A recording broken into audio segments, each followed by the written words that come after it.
Seth? I do believe Senator Grindow can pack more than 2 minutes. Anybody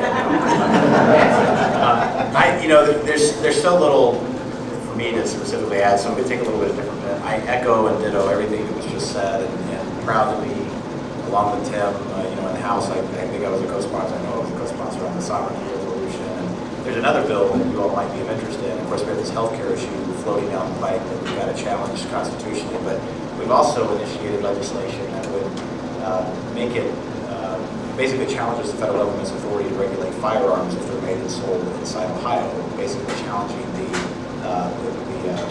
Commerce Clause of the U.S. Constitution that's been so unfairly applied to the states across the union. So if there's another interest that you want to jump on board, House Bill 315 would be another one that's worth working for. But as Tim said, we've got to clean up that Ohio House before we get it passed. Let me just talk about my view of government and its role. Again, I did everything that was said, but I want to take it to the local level because we didn't hear much about that, and maybe we'll add to the discussion a little bit. Someone that, as I did, that came up through local government in Huber Heights as a city council member there, and I think if you study our founders, you'll see that they believe very much in a limited role of government across the board. I want to be very clear about that. But they also understood that the government closest to the people is the one that perhaps should have the most resources and the most power over one's life. The idea being, not that the federal government or the state government should take that role, but the idea being that you had the power then to control that government most closely. So you have local governments that are taking care of police and fire and potentially water services, and Sandy talked about infrastructure. And if you think about it, this is just something to put in your philosophical tanks to chew on. We've got a limited government that's checked and balanced, and we always think about it in our fourth grade social studies classes as being the executive, judicial, and legislative branches of government. But the founders viewed it a different way. They viewed it that way. They viewed it horizontally, but they also viewed it vertically. And I like to describe our governmental system as a pyramid. And what they found was a pyramid that was set on its base, with local government being the base, the state government being next there, and the federal government being the very tip that had the least resources and the least responsibilities. And over a course of time, of course, we've taken that triangle and turned it completely on its head. And now we're throwing money up to the top so it can trickle back down. If we are going to take the federal government back, we have to reassert the power of the states and the 10th Amendment Tim talked about. We also have to understand as conservatives that there is a role of government, and the most of that role applies best at the very most local level inside your cities and towns, which is why it's important that you be involved from the local level all the way up. Thank you.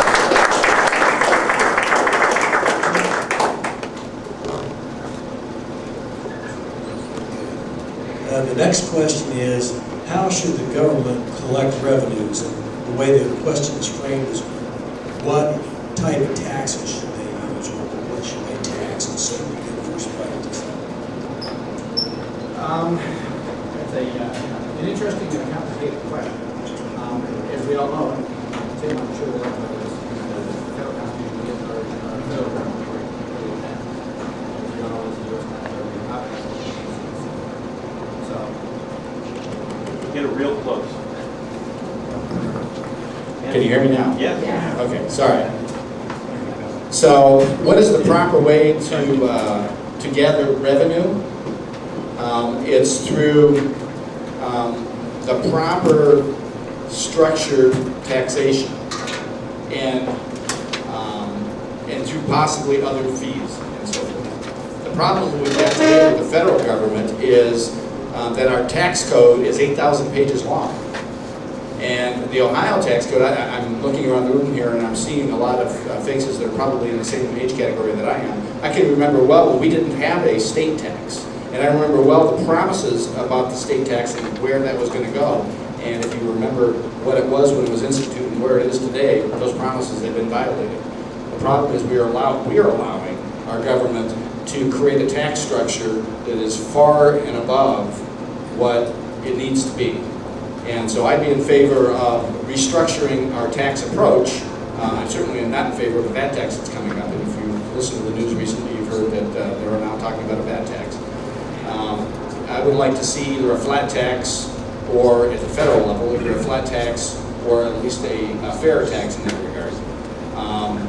Or maybe a national sales tax. In the state of Ohio, I haven't looked at it enough to know what the proper taxation approach is there.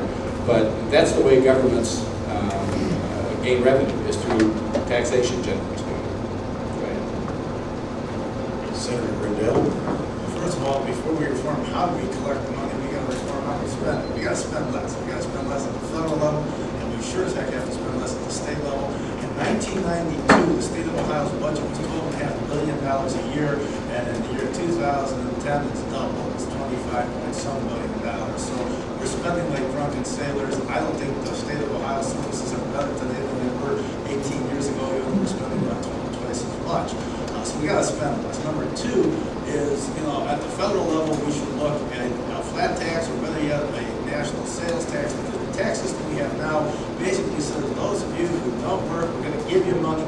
I just saw a case of somebody who got a $3,200 refund based on all these credits who didn't pay taxes. There's a redistribution of the wealth system we got going now, and then we penalize the people who are actually working. We got to fix that with a flat tax, with a straight sales tax, so you pay as you consume.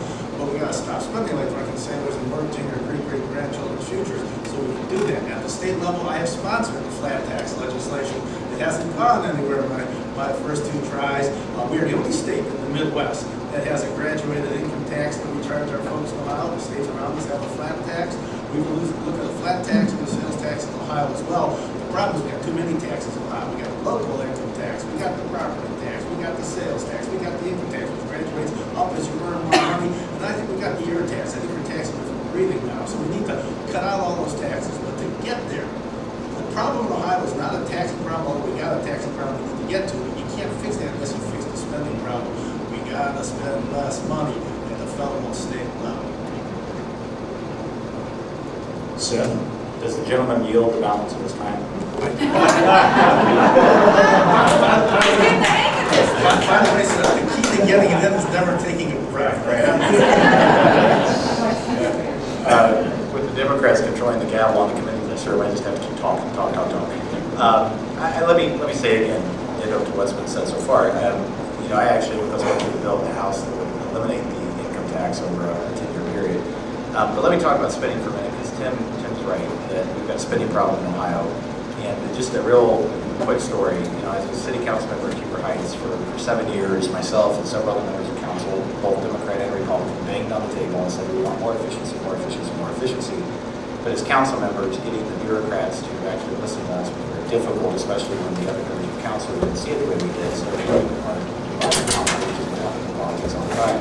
it wasn't until the Democrat and myself proposed an income tax decrease and gave it to the people and said, why don't you vote on this? Which of course you know what the people did. They voted themselves a tax decrease. That we saw the service level stay the same, and the city find 8% of the GRF in a 30-day period and cut it out just like that after for 7 years complaining about how they couldn't do it. The point is, I believe that we have to be aggressive, as Tim talked about. I think he's talking about the reorganization plan. It's in the House, it's in the Senate. House Bill 25 is what it is in the House that we believe will save several $billions. We have to address spending directly, but we also have to go ahead and proactively start working on the tax side, the revenue side, forcing the bureaucrats to do less. I don't believe until you take it away from them will they ever completely find it. As far as the overarching picture, what's the right type of tax? Well, I believe that taxing production is just wrong. I believe it's what our founders feared, and they did not agree with it. I believe that the income tax in Ohio, we should set a goal of phasing it out completely, because taxing production does not make sense. I frankly think the commercial activity tax in Ohio is a big mistake, and I think the further we see its impact, first of all, it's not coming in at the level that we first thought it would, and it's also just a purely tax on production. It's a tax on revenue. We're now seeing businesses that aren't even making money paying taxes because they're taxed at the top line. It comes right off the top. I think that's a mistake, and I think if we set a goal of phasing this out, reducing spending, and setting taxation based more on, I believe property taxes in certain circumstances are okay, especially perhaps for school funding because they're so stable, but taxation generally should be based around choices of each of you. You can choose where to live, you can choose what you buy, and that's really a constitutional tax, a tax that you have the choice to either to put yourself under or not put yourself under. And let me finally say that I generally am a proponent of the fair tax. I get that question a lot. What I'm most of a proponent of the fair tax is the repeal of the 16th Amendment. That is key to our ability to take back the country through asserting states' rights. So thank you.